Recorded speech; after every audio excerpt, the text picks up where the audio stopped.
कि इतना 47 की नेहरू जी की गलतियां क्या इतना बड़ा इनको जितवा झूठ देंगे, और आपसे पूछ रही हूँ कि 47 की इनकी गलतियां क्या आपको 27 जितवा देंगे? नहीं, आप और लीजिए एक मिनट। मैं लास्ट कर रहा हूं, लास्ट में आप 1 मिनट लीजिए, मैं यही पूछ रही हूँ आपसे। 2 सेकंड दे दो बस मुझे। नहीं, आप 1 मिनट लीजिए, मैं झूठ बोल दिया ना इतने बड़े टीप। इन्होंने कहा आडवाणी जी जेल मेरे का भी जवाब दीजिएगा। सुनिए ना, मैं जवाब दे रहा हूं। देखिए, अटल बिहारी वाजपेयी जी जेल गए 24 दिन के, वो 16 साल के थे उस समय, भीड़ का हिस्सा थे, पुलिस ने पकड़ लिया, लेकिन उन्होंने गवाही दे दी। उनके चाचा थे लीलाधर वाजपेयी, गवाही देने के मामले में उन्हें सजा करा दी। वो तो गद्दार कहलाते थे उस समय पे। ये कह रहे हैं वो उसमें गए थे आंदोलन में, झूठ बोल रहे हैं। और आडवाणी जी गए नहीं कभी, एक गए थे जिसको मैं बता रहा हूं, इनको नहीं पता होगा।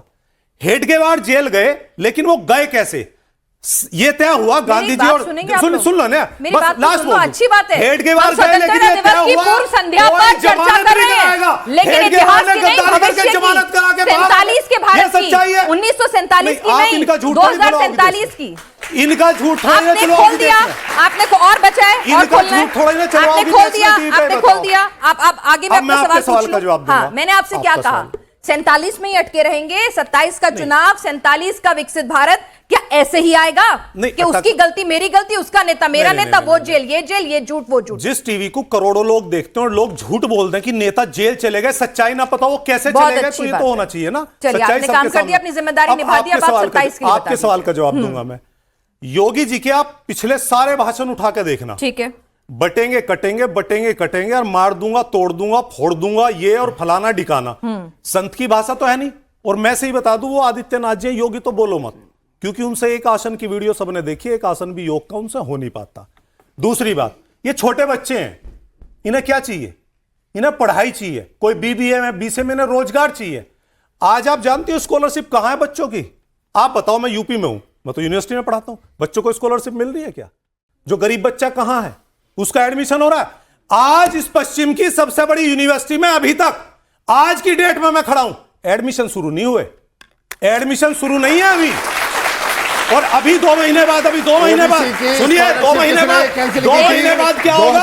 2 महीने बाद इनसे कहा जाएगा एग्जाम दे दो आके। अरे जब एडमिशन नहीं है, क्लास नहीं, एग्जाम कहां से दे दे? ये बच्चे, मैं बता रहा हूं, अगर एक दिन आपसे कहूंगा मैं इस टीवी पे डिबेट रखना एजुकेशन पे, ये बर्बाद कर दिए बच्चे जितने भी हैं।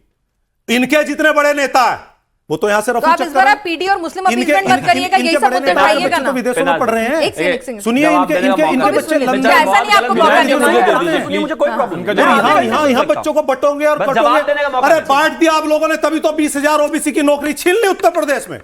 काट तो आप रहे हो, ओबीसी काट तो आप रहे हो, और अभी भी कोर्ट में 2012 से 17 तक इन्हीं सरकार ने तो ओबीसी का आरक्षण खत्म हो गया। बोले ना, ये तो आप ही के नेता ने शिकायत करी है, मैंने नहीं करी। लोकेश प्रजापति राष्ट्रीय पिछड़ा वर्ग आयोग के अध्यक्ष थे, उन्होंने मुख्यमंत्री को चिट्ठी लिखी, ठीक है भाई, योगी जी को, कि 20,000 ओबीसी के पद। अब जवाब ले लूं, ये भी पश्चिमी यूपी से ही आते हैं मनोज जी, है ना? अगर मैं गलत नहीं हूं तो आप ज्यादा बेहतर बता पाएंगे। भाई ये तो बता रहे हैं बहुत बुरी हालत है। शिवम, आपके पास इसकी बात, पश्चिमी यूपी से आते हैं, आपके पास में 10 सेकंड नहीं, उनका एरिया है, उनका एरिया है, उनके एरिया का रेफरेंस दिया है, वो पूछ लूं। चलो इसी पे बहस करा लो, इनसे पता चल जाएगा।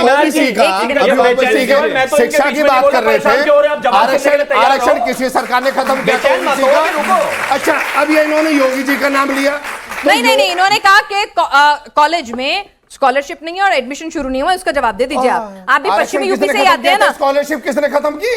अरे अभी अपनी वाली बता दीजिए ना। इन लोगों ने तो खत्म की, अभी इन्होंने योगी जी का नाम लिया। अरे इन्होंने जो किया तभी तो आप सत्ता में हैं। पार्टी का पता तो कर लो, 2017 से पता तो कर लो, पता कर लो। ऐसे 2013 में इन्होंने खत्म की, ऐसे झूठ बोलते, इन्होंने खत्म की, पता कर लीजिए। अरे गुरु, आप शुरू कर देते हैं, अरे भैया पता तो कर लो, पता तो कर लो। न्यू एजुकेशन पॉलिसी 2020 में आई, हम कहां से ले आए? पता तो कर, हम कहां से ले आए? एनईपी तो आप लाए, एनईपी लागू करने दी, खत्म आप लोगों ने की। भाई गजब हो गया। आ जाते हैं। आपकी सरकार कितने दिन से, एक सेकंड, आपकी सरकार कितने दिन से, नहीं झूठा, कितने दिन से? 10 साल से है लगभग। शुरू कर देते क्यों? नहीं, ये तो 2024 तक हमारे साथ हम लोगों ने नहीं की क्या?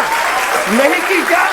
2024 तक हमारे साथ थे, हमारे साथ। जवाब तो कहने दो। ये 2024 तक कहने दो, ये 2 साल शिक्षा के ढांचे। चलिए अब आप जवाब दे दीजिए। शिवम जी भी जवाब, आपका आएगा टर्न, आएगा। आप ये देखिए, ऐसा हो सकता है कि नहीं आए? इन लोगों आपका टर्न आएगा। बोलते आप इनको बीच में बोलने का मौका दे देते, बात आधी अधूरी बात ज्यादा। अच्छा, एक मिनट पूरी कर लीजिए, आप ही की पार्टी, आप ही के सहयोगियों से बात करें। निश्चित रूप से वहां तो शिवम जी देंगे।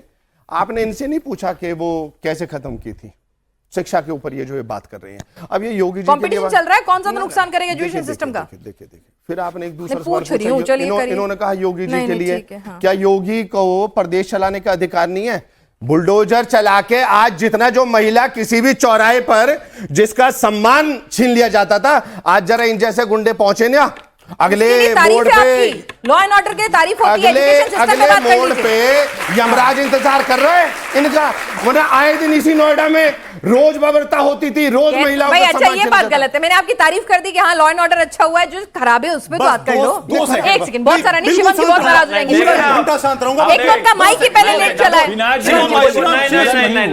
इनके बीच में मैं शांत रहूंगा, क्या हो गया भाई? रुक जाओ, एक घंटा शांत रहूंगा, शुरू भी नहीं किया मैंने, रुक तो जाओ, अभी रुको भाई, अभी रुको, this is wrong, this is wrong. अरे भाई रुकिए ना, नहीं पिनाज जी, एक सवाल है, चलो जल्दी चलो ले लो, हमारा दिल बड़ा ले लो, लेकिन इतना पेशेंस रखना कि जवाब ले पाओ। ये राष्ट्रीय लोकदल से, ठीक है आप बताओ ये ना, 2024 में उधर गए, 2024 से पहले बुलडोजर चल रहा था, योगी जी हमारे साथ मिलकर उनका विरोध कर रहे थे। मतलब 2 साल पहले का बुलडोजर गलत और 2 साल वाला। अरे आप भी राम मंदिर को लेके क्या क्या कह रहे थे और आजकल क्या कह रहे हैं, आप ऐसे मत करिए, सब ये बयानबाजी चेंज होती रहती है। शिवम ठीक है, उसी स्टैंड पे अभी आती हूँ आपके पास भी। शिवम पहला भाई मैं उनके बीच में तो नहीं बोला, आप सब गवाह हैं, मुझे पूरी उम्मीद है कि वो मेरे बीच में नहीं बोलेंगे। पहली बात तो ये कि जब हिस्ट्री कोट किया करो तो इस देश के बच्चों को ठीक ठाक कोट किया करो। पता नहीं कैसा पढ़ाते होगे स्कूल में, क्या ही तो हाल होगा बच्चों का जिनको पढ़ा रहे हैं ये, लेकिन फिर भी मैं बताता हूं, इस देश में जब आजादी की लड़ाई चल रही थी और अंग्रेजों का जाने का समय था, उस दौरान जितने भी मुस्लिम नेता थे, जिन्ना से लेकर सिकंदर हयात खान तक, उन लोगों ने इस पूरे देश में घूम घूम कर पंजाब में घूम घूम कर इस देश के मुसलमानों को लगातार कहा कि ज्यादा से ज्यादा सेना में भर्ती हो। इस प्रॉब्लम को देखते हुए, इस चीजों को देखते हुए इस देश के हिंदू नेताओं ने, उनमें से एक और सावरकर भी थे, जिन्होंने कहा कि आने वाले समय में जब इस देश में ऐसी स्थिति बनेगी और हालात खराब होंगे और हिंदुओं के बच्चे सेना में नहीं होंगे तो परेशानी खड़ी हो जाएगी। इस वजह से उन्होंने कहा था कि यह होना चाहिए और इसके बहुत सारे हिस्टोरिकल डॉक्यूमेंट्स मौजूद है। कृपया करके ये भाषण देना बंद करो। प्लीज, मैंने कहा था ना बीच में नहीं बोलना। ये इतना बेचैनी क्यों है भाई? अरे देख रहे हैं, इनको एक सवाल पूछना है, प्लीज रुकिए ना, अरे रुकिए, सस्ते इतिहासकार रुकिए भाई, रुकिए प्लीज, रुकिए, इनको मैं इनके बीच में नहीं बोला, प्लीज मैं इनके बीच में नहीं बोला, बेचैन इतने,